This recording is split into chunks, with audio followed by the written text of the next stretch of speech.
Good morning, Algebra 2 students. You're going to notice you got a blank page right here for our notes, and that is because we're taking our own. So it's day 6 geometric series. Please make sure you've got your calculator nearby because these cannot be done easily without a calculator. All right. So up at the top, let's put that title down, geometric series. And we talked the other day, series means that you're talking about the sum of numbers. All right, so this would be literally the sum of numbers that form a geometric sequence. So the formula, it can be developed. It takes a little bit of time. So for this particular one, we're just going to start with the formula and spend today's notes just practicing how to use it. All right. So S sub n is equal to A sub 1 minus A sub 1 times r to the nth power, and then all over 1 minus r. Some stipulations. R can't be equal to 1, because if r is equal to 1, it's just the same number over and over, which would make sense. Plus, your denominator would go to 0, make it undefined. Right? This is on the Regents reference sheet, which should be a relief to hear because the formula, it's a little tricky. And this way, you don't have to memorize any of it. You just have to understand how to use it. So let's talk about what are these things that you have to plug into it. All right. Well, first of all, S sub n just means the sum of the first n terms. So if n's 20, you're adding up the first 20 terms. A sub 1, we've seen that a ton. That's just the first term of the sequence. The r value, that's the common multiplier or the common ratio. That's how we know it's geometric, because what are you multiplying by to get from one term to the next? And then n, that's the number of terms that you're adding together.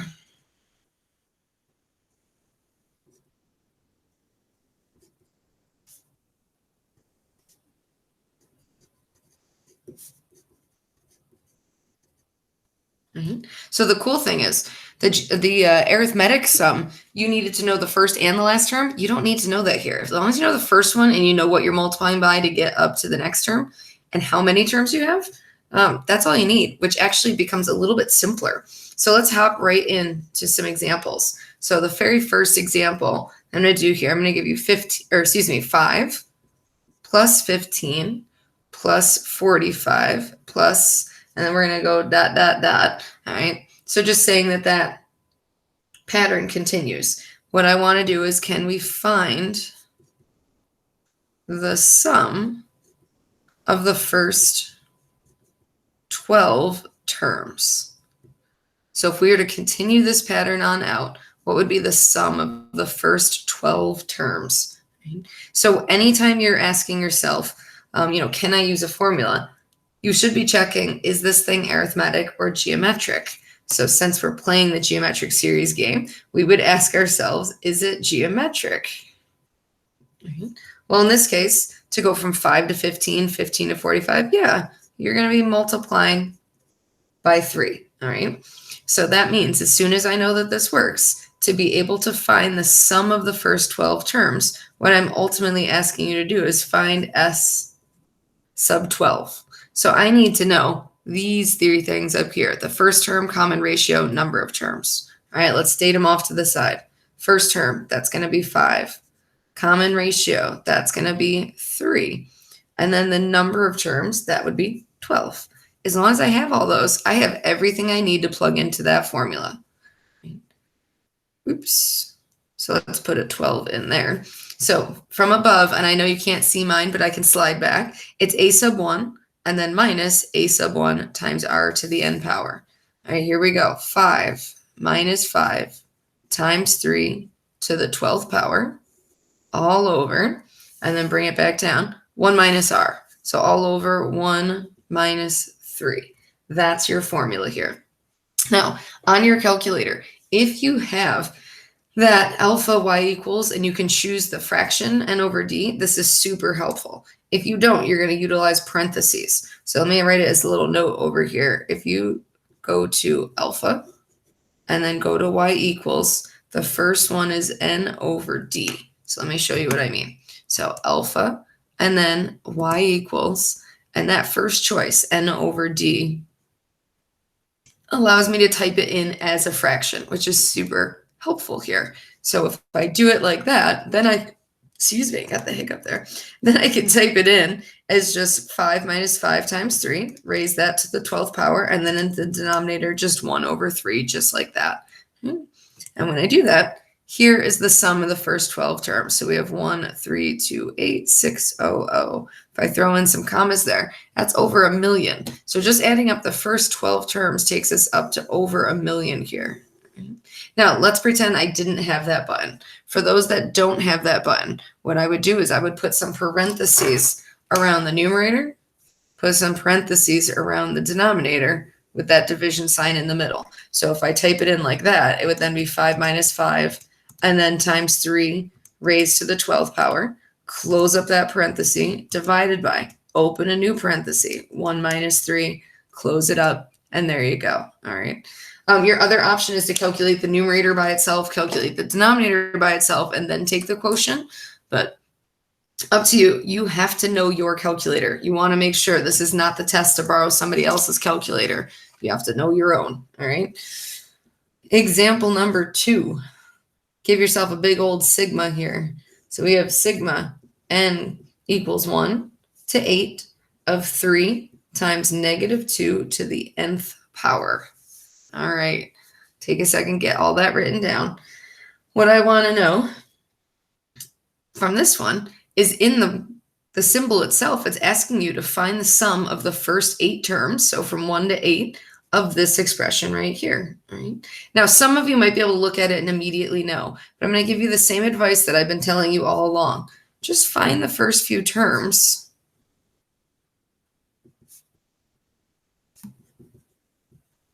So you can see, is it geometric? Is it arithmetic? Does it fit neither pattern? If it fit neither pattern, you'd have to find all 8 on your own and then add them up, okay? But if I find the first few terms and then see if it's geometric, this is at least a surefire way to convince yourself that, like, yeah, this is going to work. So if I think about how to do this, first one, I'd plug in a 1 right here for n. So the first term would be 3 times negative 2 to the first power. The second term would be 3 times negative 2 to the second power, 3 times negative 2 to the third power, all right, and so on. And those would all be added together. Now, you can do it by hand, or you can use your calculator, whatever works for you. So this would just be 3 times negative 2. That's negative 6. This is negative 2 squared, which is 4 times 3. That would give me positive 12. Third one is negative 2 cubed. That's negative 8 times 3. That would be negative 24. So it ends up alternating signs. So I have negative plus a positive plus a negative. So when you add all these together, the number won't necessarily be big because you're adding and subtracting, and it kind of balances out a little bit. But in terms of the pattern, to go from negative 6 to 12 to negative 24, I can see the times negative 2, times negative 2. And so that is definitely geometric. If you look, you might have recognized, like, hey, that's an explicit formula. First term, and then times negative 2 to the n minus 1 power would be typically how it would look. This one's a little different because it's not the n minus 1 power, so that's why the first term doesn't fully match. It's really not a bad idea just to see what those terms are. Now, what does match was the common multiplier. That negative 2 presents itself here. All right. So when we go to find the sum of the first 8 terms, think about what you need. We needed the first term, so it was nice that we found that right there, negative 6. We need the common ratio, that was the negative 2, and then you need the number of terms. Now, because this starts at 1 and goes to 8, that's 8 terms. If this started at something other than 1 and went to 8, that does not mean that you have 8 terms there. So you'd have to be really careful. It's easy to get a little tricky with some of these, all right? I'm not purposely going to try to trick you, but bonus question, maybe. So when we go to plug in over here, first term minus the first term times r to the nth power, so to the 8th power, and then all over 1 minus r. Right?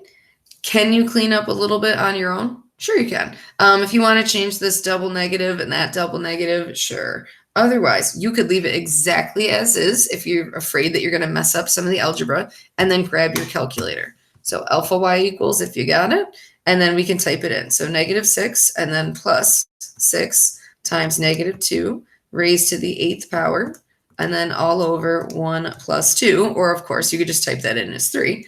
And what we should end up with is 510.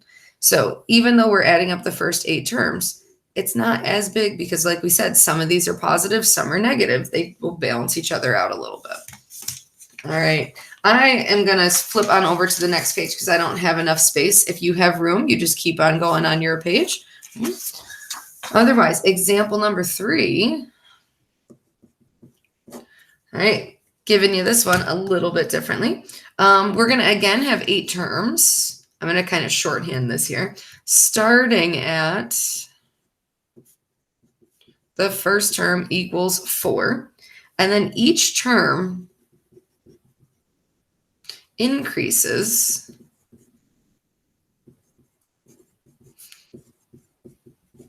by 25%. Find the sum. All right. So I very much, oops, sorry, I'm a little crooked there. I very much realized that it's my kind of broken up shorthand thoughts as I'm going. So I could have said the first term starts at a sub 1 equaling 4. There are 8 terms total, each term increasing by 25%. Find the sum. All right. So it's giving us a couple of important things. We know the first term right here. This is a little bit different. Normally, we're just told what's the common multiplier. But in this case, we're increasing by 25%. So you have to think about, what does that mean about the common multiplier? All right. So because I always ask you to ask yourself this question, is it geometric? If I see that it increases by a percentage, then the answer is always going to be yes. All right. So let's write ourselves that little note. If it increases or decreases by a percentage, get my calculator out of the way there, by a percentage, it's geometric. And let me explain why. All right. If I increase by 25%, I can't just add on like 25 or 0.25. It's a certain percentage of whatever the term before it was. And if I say a percentage of, that of is that key word to know that we're multiplying. Right? And so how I do this is, if it's an increase, then you would say that your R value is whatever you have to begin with. So that's times 1, and then plus whatever the percentage is. Now, in this case, since we're saying it increases by 25%, it's not just 1 plus 25, but it's 1 plus 0.25. So you have to turn the percent into a decimal, or it would be 1.25, or you could write it as 5/4. All right. So make sure that that percentage goes in as a decimal. All right.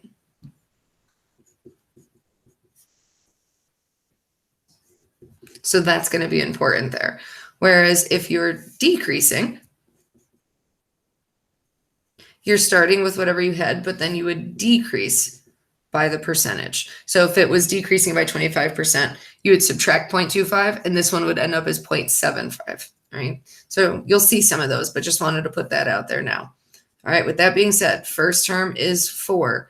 Your R value, we now know, is 1.25, and we said there are 8 terms. So let me slide it up so you can see my work. So let's now plug in what we've got. Oops, I realize I'm crooked. Sorry, guys. So S sub 8 is going to be equal to 4 minus 4 times 1.25 raised to the nth power, and then all over 1 minus R. So the formula is fairly easy to use. Use that Regents reference sheet to make sure you're copying everything correctly. So grab your calculator, alpha y equals, and then we have 4 minus 4 times 1.25, raise that to the 8th power, and then all over 1 minus 1.25. So for one like this, you're going to see, you're going to get messier answers. When you start bringing decimals in here and you increase something by a percentage, at some point, the further you go, the messier it gets. So this might be one where if it was on a quiz or test, we say, hey, go ahead and round the sum to the nearest tenth, nearest hundredth, something like that. So like the nearest tenth, the sum of the first 8 terms would be 79.4.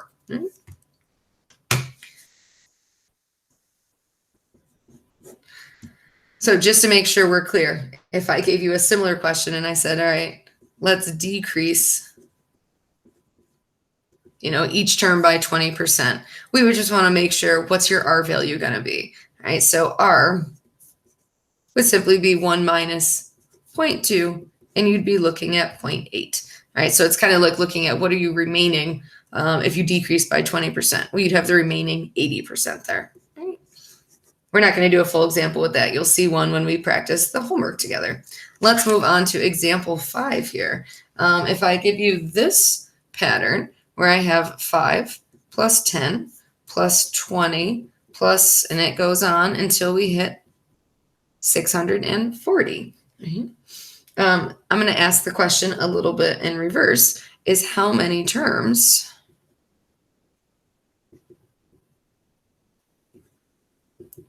are in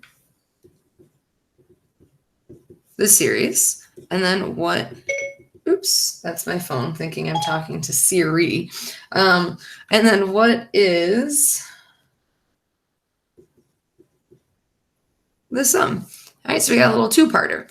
So in this case, to figure out how many terms are in the series, well, I really need to figure out what term is 640. Right? So this is actually backtracking a little bit. This would be using an explicit formula to help us out here. So explicit formula, a sub n equals a sub 1 times, oops, that looks like an n and it's supposed to be an r there. What did I do? Oh, there we go. Fix that there. R and then to the n minus 1. Sorry about that, guys. All right. So if we use this here to figure out what term that guy is, right? First term's 5. We can look right now. Times 2 times 2. Yeah, this thing is definitely geometric, all right? So times 2 to the n minus 1 power would produce this particular n value of 640. Right? So what we can do is put 640 over here, and then 5 times 2 to the n minus 1. Right? At this point, I've mentioned this to you a few times, that I will teach you how to solve when the exponent's up here.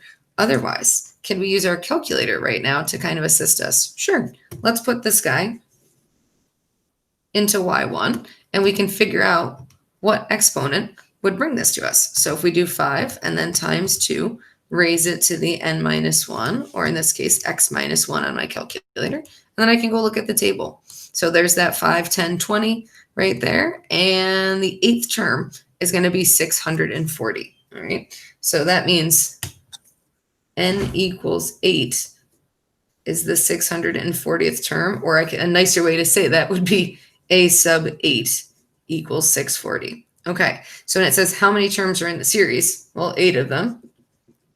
So 8 terms. So now if I want to find out what the sum is, think about what you need. To find S sub 8, I need the first term, which is 5, the common multiplier, which is 2, and I need how many terms, which is now 8. Right? So you'll notice I really haven't asked you to find like the sum of the first 200 terms, because the number would be so astronomical that you would just get scientific notation on your calculator. So we would keep it fairly low when we're finding the sums here. So we can plug in 5 minus 5 times 2 raised to the 8th power, and then all over 1 minus 2. All right, going back to my calculator, we've got alpha y equals, and then 5 minus 5 times 2, raise it to the 8th power, and then over 1 minus 2. All right, and so this sum here comes out to be 1,275. So that would be the sum of that pattern, those terms written out right here. You have one last example, and it's on the next page, and it's written down for you. So when you flip on over here, you got a little application question. So it's saying a person places 1 penny in a piggy bank on the first day of the month, 2 pennies on the second day, 4 pennies on the third day, and so on. Will this person be a millionaire at the end of a 31-day month? All right. So think about what you're being asked to do. If I want to know if you're going to be a millionaire, I want to know how much total money you have. So if I want the total money, that's the same as saying find the sum, right? So if it's 1 penny on day 1, and then 2 pennies on day 2, 4 pennies on day 3, and so on, means that I would imagine that this pattern continues. So if we're going times 2, times 2, times 2, that it would repeat itself and so on. So I'm just going to go plus dot, dot, dot. If it's a 31-day month, that's your n value. That means n is 31. So we have all the things that we need. First term is 1. Common multiplier is 2. Your n value is 31. So let's plug on in. The sum of 31 days, that's going to be 1, and then minus 1 times 2 to the 31st power all over 1 minus 2 right here. If you grab your calculator, alpha, y equals, we got 1 minus 1 times 2 raised to the 31st power all over 1 minus 2. All right, if I just copy this thing down, let's see, we got 2, 1, 4, 7, 4, 8, 3, 6, 4, 7. It looks like a social security number. Okay. This number, what you have to think about is this is the number of pennies that somebody would have. So if you have that many pennies, think about how many dollars you have, because we're talking about million, we're talking about millions of dollars. So to go from pennies to dollars, you have to divide, right, by 100, because there's 100 pennies in every dollar. So divide it by 100. We still end up with 21474836, but then 0.47. All right, now throw some commas in there. So we've got a little comma here. We've got a comma here. Look at how much money that is. $21 million in change. So will they end up a millionaire? Yeah, they definitely would. Would that piggy bank break? Yeah, probably by like the 4th or 5th day. But that's besides the point, all right? The idea is if you keep doubling, that number grows exponentially really fast. So even just taking the sum of the first 31 days, that's enough to get you there. All right, guys, go answer the post video question, and I will see you tomorrow.